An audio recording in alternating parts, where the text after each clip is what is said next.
Everyone, welcome back to another video. You know the drill by now. We're back with another World Cup 2026 predictions video. This time we're going for the quarterfinals. As you can see again, I've wrote the list of the number of teams left from each continent confederation. See, obviously Asia and Oceania had 0, but now North America's got 0 because all three of the hosts, Mexico, Canada and the USA, were eliminated. With Mexico losing sadly to England. They were fantastic though.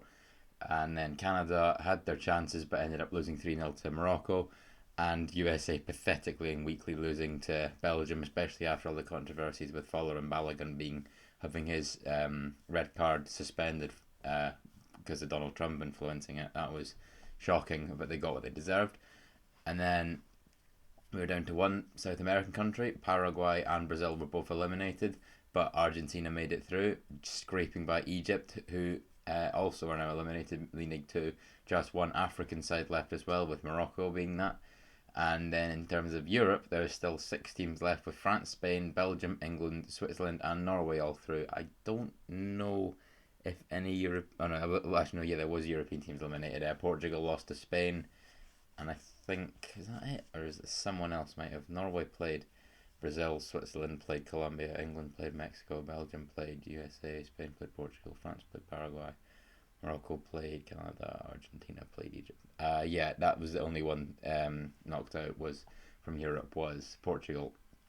But in terms of, I'm not sure if I'm going to react. I'm not going to fully react to my predictions from last video this time. I want to keep the video a bit quicker.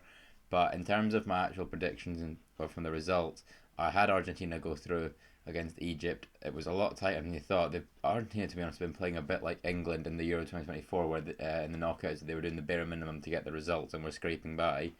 Morocco, I got to beat Canada. France, I got to beat Paraguay, although it was a lot more uncomfortable than they hoped it would be. Spain, I got to beat Portugal, although that does mean that was my prediction for the final in my whole video, which is on my channel. But obviously that's happened earlier, but I did get the result right in both. Belgium beat the USA, which I did get wrong. I had the USA beating Belgium, but I am glad that Belgium won, because after what happened with Balogun, I was furious. England, I also had going out to Mexico, but it was a great game. And yeah, Mexico did put up a big fight, but England unfortunately, well, not unfortunately, but England overcame them, unfortunately for Mexico. And then I did have Switzerland losing to Colombia, so I got that wrong. And I had Brazil losing to Norway. So I was like basically half in, half right, half wrong. But without further ado, without any more delays and procrastination, let's just get straight into predicting the quarterfinals. Is that going to click? There we go. My bad. So starting off with Europe versus Africa, we have France versus Morocco. This is a recreation, a repeat of the 2022 semi-final, in which I believe France won 2-0. We've got, obviously France have got quite a few players that I think are tied to Africa, so it's very, very interesting. And obviously Morocco actually have a player who could have represented France at this tournament, Ayoub Bouadi.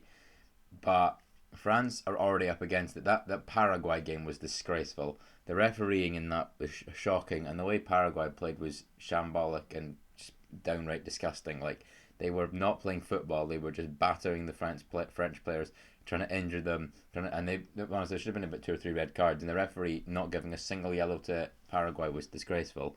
And now France have got an even worse prospect of playing Morocco, where the whole refereeing team, I don't know if VAR is included in that. The whole VAR refereeing team is Argentinian, and obviously for those of you that know, Argentina played France in the World Cup final in 2022 and obviously beat them. So there's a bit of a rivalry formed. So it'll be very interesting to see how well refereed the game is in. That's obviously in a couple of hours. It'll be interesting to see how well controlled that game is by the Argentinian referees. But in terms of Morocco, obviously beat Canada 3-0. They are one of the dark horses, and I did really want them to go further in the tournament, but unfortunately France just is a really strong side. They obviously didn't dominate against Paraguay, but who can blame them, because they were basically in a war with Paraguay, because the Paraguay players were, again, just not, were not playing football. So with that, my prediction is a 2-1 win to France, courtesy of goals from Kylian Mbappe and Bradley Barcola, with a controversial goal scorer for Morocco being Ayoub Bouadi. I don't know if that'll happen, because I think he's a bit more defensive minded, but I just thought it would be the popular, controversial goal scorer. So yeah, France go through to play.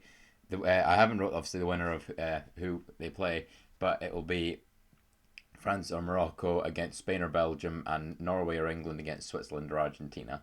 So let's move on to the winner. Who we play this? Who we play France in my ideas, in my eyes, which would be Spain versus Belgium. So Spain obviously overcame Portugal again in the 91st minute with a goal from substitute Mikel Merino, whereas Belgium had a resounding performance against the USA, winning 4-1. Spain, in terms of, I will talk about Portugal briefly. I am disappointed in them because there's two people to blame. Ronaldo for not showing up. That's unpopular, but he was really not as good as he should have been in this tournament. I don't know what was wrong with him, but he wasn't making the right runs, and it felt like the whole time the ball was almost like magnetically stuck to his foot, and he wouldn't do anything with it. Like he felt even if the Portuguese players had it, they were trying to find Ronaldo. Like, for example, I remember watching against Croatia, and Nuno Mendes had a fantastic chance to score, and instead he went looking for Ronaldo, and it meant the chance got wasted. And the other person that I can blame, who I blame more than Ronaldo, is Roberto Martinez, because he was the one who chose to start Ronaldo. Like, the amount of people who didn't understand why Gonzalo Ramos did not start against Spain there was many, many pundits were talking about it, and they didn't even get to touch the grass, because he obviously scored the winner for Portugal against Croatia, and you just felt like when he came on, it was much more of a team effort than a one-man effort from Ronaldo, who was trying to get the ball and trying to do everything he could with it. And you can obviously love the passion of him and stuff, but that's his World Cup dream over because he was, in my eyes, a bit too selfish. And it felt more like, if, for example, Spain were to win the World Cup or Argentina were to win the World Cup, it would be the whole team's effort, and it would be Spain's World Cup or Argentina's World Cup or Belgium's World Cup or England's World Cup. But with Portugal, it did not feel like it would end up being Portugal's World Cup. It felt like it would end up being Ronaldo's World Cup. And yes, you can argue that Messi was the same with Argentina in 2022, but then when you look at the two performances from both those players in this tournament, Messi has scored 8 goals and carried his team through every single game, through all the tough matches, including games like Cape Verde, and then obviously that comeback against Egypt. Ronaldo honestly was holding the team back, and yeah, it was really unfair for Portugal to be knocked out like that. But anyway, I've gone around gone off topic there. Spain obviously had a good game against Portugal, and Belgium had a fantastic game against USA. As for who I see going through in this game, I've gone for Spain. I'm sticking to my guns. I predicted them to win the tournament overall, and I still see them getting through. And I do see them going through to play a blockbuster, cinematic semi-final against France, of courtesy of goals from Mikel Oyarzabal and Lamine Yamal, with a consolation from Charles de Ketelaere. And I will say Belgium will put up a fight in this game. I really was not. I was worried about them against USA because I did not expect too much. They really struggled against Senegal and were very lucky to manage to win. But the Rudy Garcia, it's not Rudy. Is it Rudy? I think it's Rudy Garcia, the manager, changed quite a lot about their team, and took out the big superstar players like Lukaku, De Bruyne, and Doku, and replaced them. I think the midfield ended up against USA ended up being Onana, Tielemans, and then when Onana came off, it was Vanaken, and then they had De Ketelaere up front, and it worked really well. The team clicked, and it was impressive. It was Raskin as well in the midfield there, so Raskin, Tielemans, and Onana, and then obviously Vanaken. And yeah, Belgium will put up a fight. They could definitely win this. At the start of the tournament, I would have said Spain beat them comfortably, but I think Belgium will make this game incredibly interesting. Next up is I would argue the big game of the tournament. I mean, to be honest, all 4 of the quarterfinals, are very tight and hard to predict. But I'd say this is the hardest and the most interesting because Norway I'm a bit surprised they're here, but at the same time, I'm not. Like, Haaland has carried them. He's been absolutely sensational. And England will really find it hard to stop him. I mean, the goals against Brazil, the header was incredible, and obviously it was Gabriel he beat to the ball. If you know, you know. And then that second shot, he was just so composed, like the bottom corner screamer from outside the box, because he just, the way he took it, he didn't look like he was going to shoot, and all the Brazil players were not urgent enough to close him down. And I'm genuinely surprised by Norway, and I can see them going to the semis, and I definitely can see them going to the final. Whereas England have had some interesting results in the tournament. That was a fantastic performance against Mexico. I will give them credit. Like, people have been calling it the best England performance ever. because they were on 10 men. It was very torrential rain. Obviously fair for both teams. Obviously the game got delayed an hour, and Mexico are a very strong side, and they were at home in the Azteca, where they have only lost 2 times in 57 years. But England overcame them, Bellingham and Kane carrying them through. And I've gone for a very interesting prediction. I've got Haaland scoring two, Kane scoring two, and it will go to penalties. It could definitely end in normal time, and extra time would be quite interesting to see whether the teams go for it or sit back. But on penalties, with a final score of 5-4, I have going through England. Just. Norway will push them to the limits. Mexico did. Norway are, I would argue, even stronger. But I just see England winning. Haaland and Odegaard and Nusa and other players are very good penalty takers. But England have got the experience, and they know what to do in a shootout. Obviously, they've had difficulties such as Euro 2020, but they're better now, and I do have England going through. I doubted them against Mexico, but I have decided I still do doubt them a little bit against Norway, but I have got them just creeping through against the Vikings. Which leads us on to the last game, where the winner of the previous match will play the winner of Argentina versus Switzerland. I'd argue, and no offense, but I'd argue Switzerland are the lowest, lowest ranked side out of the eight. I'm not like FIFA rankings, just lowest ranked, because Argentina, Portugal, Belgium, Spain, and France are obviously really, really established. Morocco are now even established themselves, like they're a dark horse, and Norway also as well. But Switzerland, I think that knockout win against I can't remember who it was. It wasn't Ghana. I can't remember who it was. It was Austria. Sorry, it was Austria. It was their first knockout win in 88 years, and they've never made it this far. So they're going to find it tough, especially against the world reigning champions, who have also had a tough time themselves. To be fair, I mean, 2-3-2 victories. One were from against two African sides, Cape Verde, who put them straight to extra time and battled hard, and then Egypt. I actually had them going through comfortably 2-0. But Egypt, actually could have deserved to go through them, and they have lodged complaints, and they want the game to be reviewed. And people are saying they're scripting it just for Messi to win it. But I unfortunately managed to time it awfully, and I managed to miss the whole comeback from Argentina.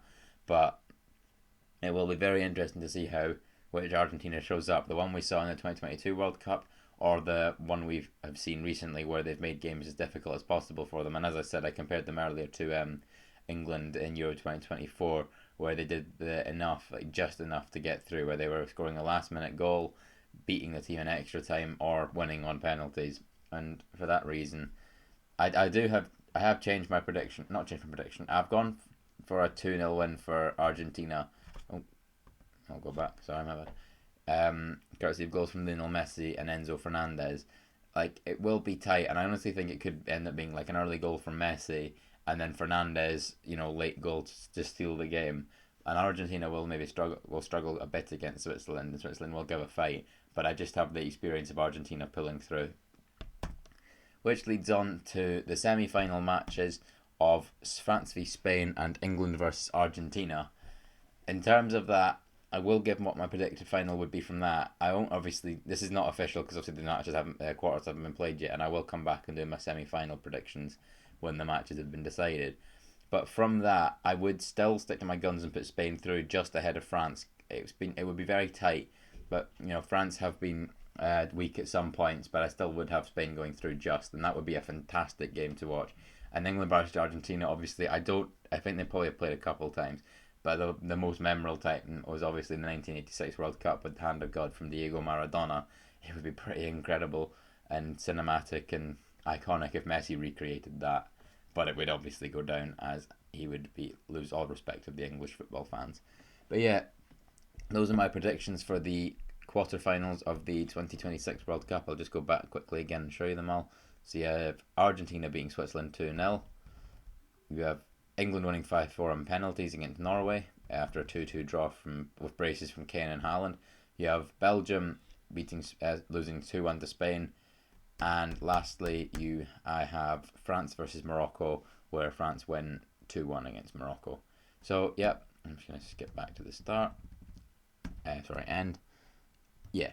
Thank you very much for watching. Let me know what your predictions are in the comments. I would be interested to hear what you guys think. So France v Morocco is in a couple of hours. So yeah, good luck to both those teams. It will be interesting to see how this World Cup ends up being viewed.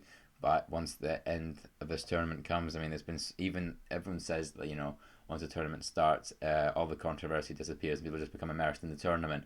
But the ballot gun incident with the USA has just like made the controversy re-emerge.